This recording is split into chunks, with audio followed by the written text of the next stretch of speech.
Ubukwe ni umugisha, ubukwe bwubahwe ahantu hose waba ukora akazi kose waba ukora. Iyo hari ubukwe bw'umuvandimwe bakubwiye ngo akavuga ati kana kazakora ubukwe, baguha uruhushya, bivuga ngo ubukwe bwubahwe. Nkibona ibiganiro by'ubukwe bwabaye ngiye kubiyega Farani muzi nk'umuntu ukina komedi bwabaye, kandi ntibemerera abantu bose kujyayo, hari icyo bikinze. Ubukwe bw'umugisha butahwa n'abantu bose, kandi ubukwe bw'umugisha habamo amafoto ko abantu bose bagenda bifotoza. Nkurikije rero uko nagiye numva bavuga ko yasize umugore. Kuba yasiga umugore ntabwo jye bindeba, afite icyo mwanzuro yafashe mu giti cye.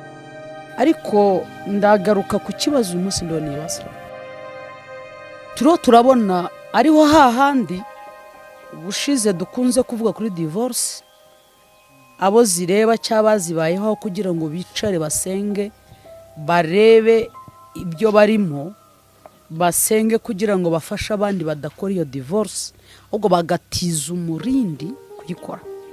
Kuba Gafaranga yakora divorce si umupasiteri nubwo yitwa Bishop Nyango byavuye kuri komedi akinnye, ni umukristo. Ntabwo yareka gukora ikintu igihe pasiteri we yatinyutse icyo kintu. Baravuga ngo inka zitukwamo nkuru, niko mu Kinyarwanda. Yosuwa yabwiye abatambyi ngo mubanzirize abandi kwambuka, bakandage muri Yorodani, batoremo amabuye 12 ngo azabe ikimenyetso, bazereka bazabakomokaho, bazavuga ngo twambutse muri Yorodani, kibi ikimenyetso. Niba uyu mushumba wadafite ibuye ry'ikimenyetso yarakandagiye muri uza akarohama, uyu nguyu we ushaka ikimenyetso nta kibura, warabuzwa n'iki kurohama?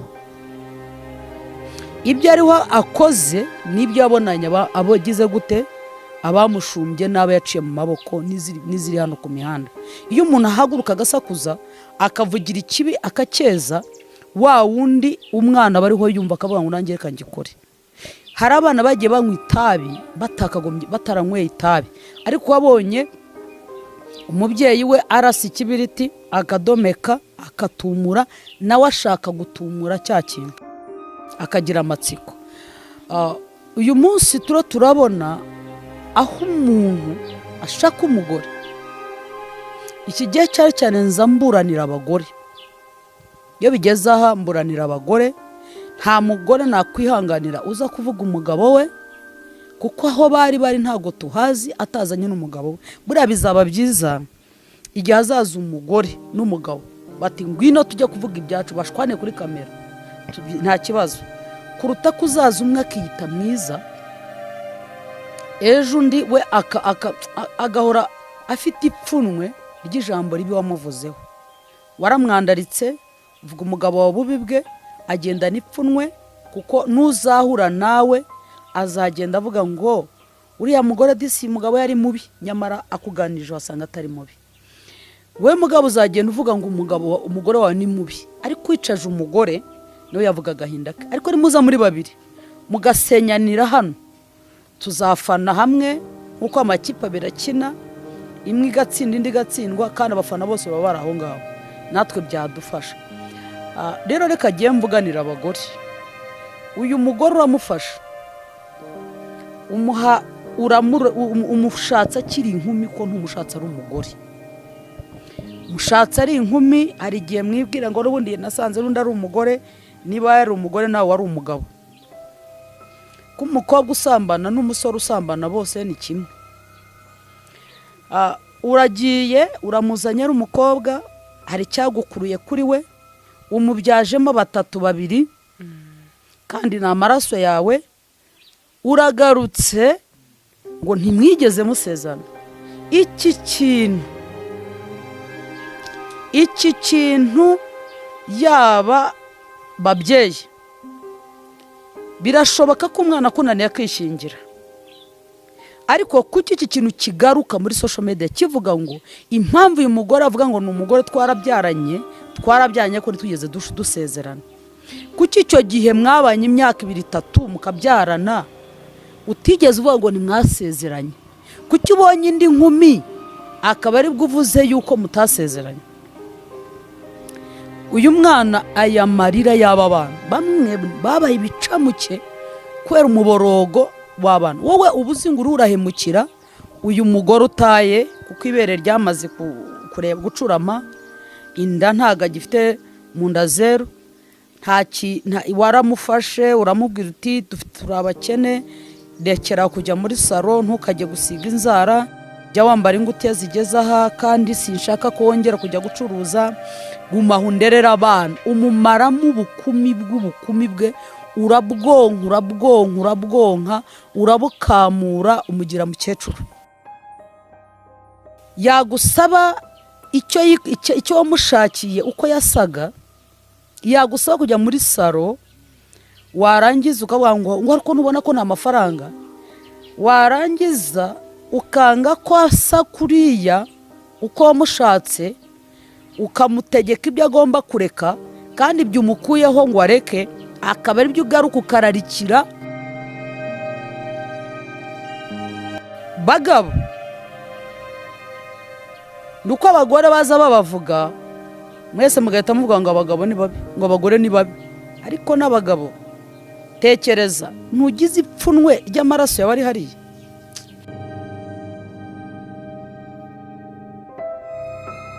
Reka turengwe umurongo wa Gikristo, reka tujye mu muco. Uyu mwuka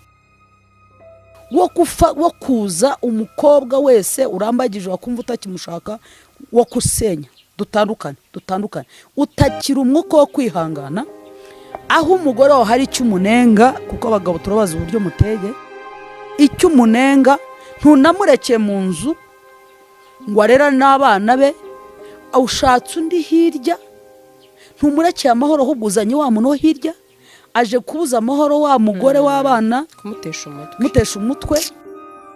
Barangiza ugahita uvuga ngo ukaza ugasahura ibintu ufite mu nzu. Nk'ubu mfite agahinda k'umukristo dufite, hari ukristo ejo twahaye ihene bo mu itorero, ndavuga aho kugira ngo wirirwe mu rwego rwo kubaremera, ko niko itorero ryacu ryubatse. Hari ibyo twakoze mu buryo bwagaragaye, ariko n'icyo twagikoreye mu itorero mu rusengero. Ndavuga abagore bafite abagabo bagiye guca inshuro, ko murababeshya mukabasiga ngo mwagiye guca inshuro, niho muhurira nabo ba Nyiramwiza, ukagaruka ufite indi mico. Ariko undi tumuha ihene turamworoza, ejo nibyara uzoroza muturanyi wawe, izakubyara utangire nawe ugira utundi tuntu ugeraho. Ariko umugore yaratashye, inzu yari igezemo amezi angahe, agomba kwishyura inzu, arangije araza asanga ntawe uhari, yatwaye na ka gahene, amusize mu madeni, agiye gushaka undi, asize asaba umugore n'utwe si n'utwe. Ese tuganire, uyu ni umugabo ni ikihe? Kontrere y'umugabo ni iki? Umugabo utashoboye kwigura ihene y'ibihumbi 20-30, wa mukobwa we udashoboye kubaka ruwa rugo asize araza kubaka urwawe, udashoboye gutanga keya kururiye, wabyumvise? Arabura. Rero menya ko uyu muntu hari aje kubwira, mfite umuntu wambwiye ikibazo, arambwira ati umugabo yarambeshye, ambeshya ibi n'ibi, ambwira ibyo umugore bapfuye. Aba bagabo rero ariko bafite izo ngeso, abagabo bafite izo ngeso bameze nka ya mpyisi n'abakame. Impyisi iyo ibonye igitsembetsembe iva mu cyubahiro cyayo. Aba bagabo bahura n'aba bakobwa, babatungaho gato gusa bashukisha igitsina, bagahita bata babandi. Wowe rero ataye n'ubunini yaragufite mukiri abafiyanse, hari umuntu nzi yari afite yaraza akajya nk'hano hepfo Rugende hari indaya akakodesha akazu yakotesha akazu agashyiramo indaya n'akabasi none umugore akabimenya noneho umugabo abakomisiyone yashyiraga muzandebera umugore ntazamenye hano nibo bagenaga akabwira umugore ngo dore umugabo wawe ari hariya